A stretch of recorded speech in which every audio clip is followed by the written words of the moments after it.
मैं आग्रह करना चाहूंगा तमाम व्यूअर से, तमाम जनता से बिहार की, कि एक बार अपने सोशल मीडिया पे नीतीश कुमार जवनिया गांव पे ध्यान दो हैशटैग से पोस्ट करें और सरकार को ये धमकी दें कि अगर सरकार जवनिया गांव के इस परेशानी के बारे में नहीं सोचती है, स्थायी नहीं, अस्थायी परमानेंट सॉल्यूशन जो है सरकार इस गांव के लिए नहीं बनाती है, तो इस बार 2025 का विधानसभा चुनाव बॉयकॉट किया जाए। अगर ये मेरी आवाज उन शीर्ष नेताओं तक पहुंच रही है, सरकार के शीर्ष नेताओं और अधिकारियों तक पहुंच रही है, तो एक बार जवनिया गांव के बारे में जरूर सोचिएगा, क्योंकि वो गांव आप ही के राज्य क्षेत्र में पड़ता है और वहां से जो है आपके लिए वोट दिए जाते हैं, तभी जाके आपके सांसद और आपके विधायक उच्च सदन में बैठते हैं और सरकार बनाते हैं। गंगा के रौद्र रूप की एक भयावह तस्वीर जो कि आरा लोकसभा क्षेत्र के शाहपुर प्रखंड के जवनिया गांव से आ रही है। जा जा कोइल सब ढोल गुल भाई लोग प्रलय मच गुल जवनिया गांव में देख ले रहा सबे साफ खत्म, जा मंदिर खत्म हो गए भाई लोग, साफ तो हस हो गए, पता ना लगल केने कोई। जिस किसी ने इस तस्वीर को देखा, जिस किसी ने इस गांव की हालत को देखा, उसका दिल एक बार जरूर तार तार हो गया होगा।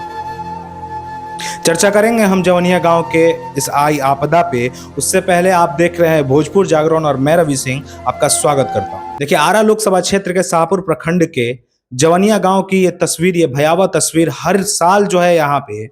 बाढ़ की समस्या बनी रहती थी, लेकिन ना ही शासन ना प्रशासन किसी का भी ध्यान कभी भी इस गांव की ओर नहीं गया। यहां तक कि अभी यहां पे इतना भयावह स्थिति बनी हुई है कि लगभग यहां पे करीब करीब 1000 से ज्यादा आशियाने जो हैं वो मां गंगा में विलीन हो चुके हैं। ना ही किसी बड़े नेता का ध्यान इस गांव की ओर है और ना ही यहाँ के शासन। एक तस्वीर कुछ दिनों से जो है सोशल मीडिया पे बहुत तेजी से वायरल हो रही थी। हम लोग का घर जैसा था ऐसा ऐसा घर बना दे सरकार। वो तस्वीर एक बुजुर्ग इंसान की तस्वीर है जिसने खून पसीने से अपने आशियाने को बनाया था और किस तरीके से उसके आंखों के सामने देखते देखते उसका पूरा का पूरा घर, पक्का मकान था, वो किस तरीके से मां गंगा में विलीन हो जाता है। ये तस्वीरें जो हैं, इन तस्वीरों को देख के हर इंसान का हृदय कचोटता होगा। ऐसी भयावह स्थिति वहां पे है कि उस गांव से वहां के जो निवासी हैं वो लगातार पलायन कर रहे हैं। हजारों की संख्या में उस गांव से लोगों ने पलायन किया है, क्योंकि उनके रहने के आशियाने, उनके घर, उनके खून पसीने से बनाए घर जो है धराशायी हो गए हैं और पूरे के पूरे जो है धरती में और मां गंगा में समाहित हो चुके हैं। उनके तकलीफों का, उनके दुखों का अंदाजा अगर हम लगाएं, तो अगर ये इस चीज को हम अपने आप पे लेके देखें, तब हम शायद एहसास कर पाएंगे कि किस तरीके के दुख और किस तरीके की पीड़ा उन तमाम लोगों के ऊपर बीत रही है।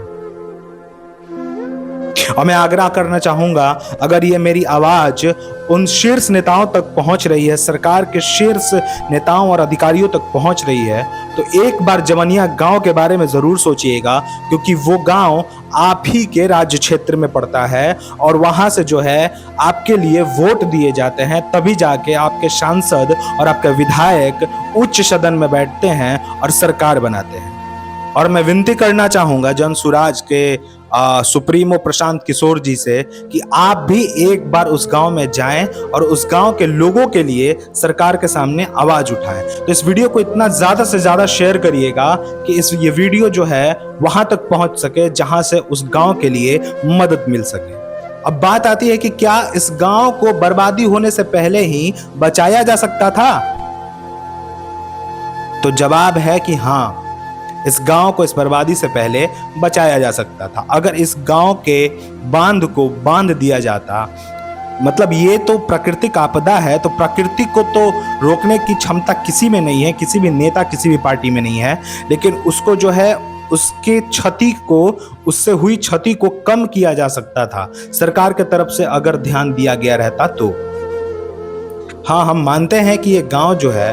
वो बिहार और यूपी के बॉर्डर पे पड़ता है और उसी के चलते ये समस्या हमेशा बनी रहती है। यहाँ पे इन दोनों राज्यों को मिलके, अब क्योंकि बिहार में भी एनडीए की सरकार है और सेंट्रल में भी एनडीए की सरकार है और यूपी में भी यानी उत्तर प्रदेश में भी एनडीए की सरकार है, तो आपस में बात करके इस गांव के समस्या को तो सुलझाया ही जा सकता था। मैं विनती करता हूं उन तमाम व्यूअर से जो जिनके पास तक ये वीडियो पहुंच पा रही है कि अगर आप और हम मिल के इस गांव के लिए खड़े रहें, इस गांव के लिए आवाज़ उठाएं, तो शायद इस गांव का किस्मत फिर से वापस, उनकी खुशियां और उनके किस्मत जो हैं वापस हो सकते हैं और उनकी खुशियां वापस लौट सकती हैं। हम और आप क्या कर सकते हैं? हम और आप सरकार को मजबूर कर सकते हैं कि सरकार उस गांव के बारे में सोचे और वहाँ के लोगों के बारे में सोचे। मैं आग्रह करना चाहूँगा तमाम व्यूअर से, तमाम जनता से बिहार की, कि एक बार अपने सोशल मीडिया पे नीतीश कुमार जवनिया गांव पे ध्यान दो हैशटैग से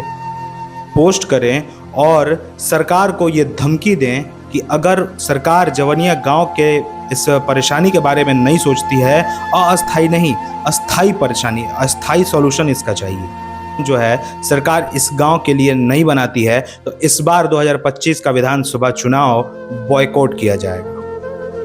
इतना ज़्यादा से ज़्यादा वीडियोस बनाइए, इतने ज़्यादा से ज़्यादा फोटो शेयर करिए हैशटैग के साथ, इतने ज़्यादा से ज़्यादा उस गांव के लोगों की आवाज़ पहुंचाने की सोशल मीडिया पे कोशिश करिएगा कि वो आवाज़ जो है सरकार तक पहुंच सके, तभी जाके सरकार का ध्यान इस गांव की ओर बढ़ेगा। अगर ये वीडियो अच्छी लगे तो हमारे चैनल रवि सिंह को ज़रूर सब्सक्राइब कर दीजिएगा। मैं रवि सिंह लेता हूँ आप लोगों से इजाज़त। जय हिंद, जय भारत।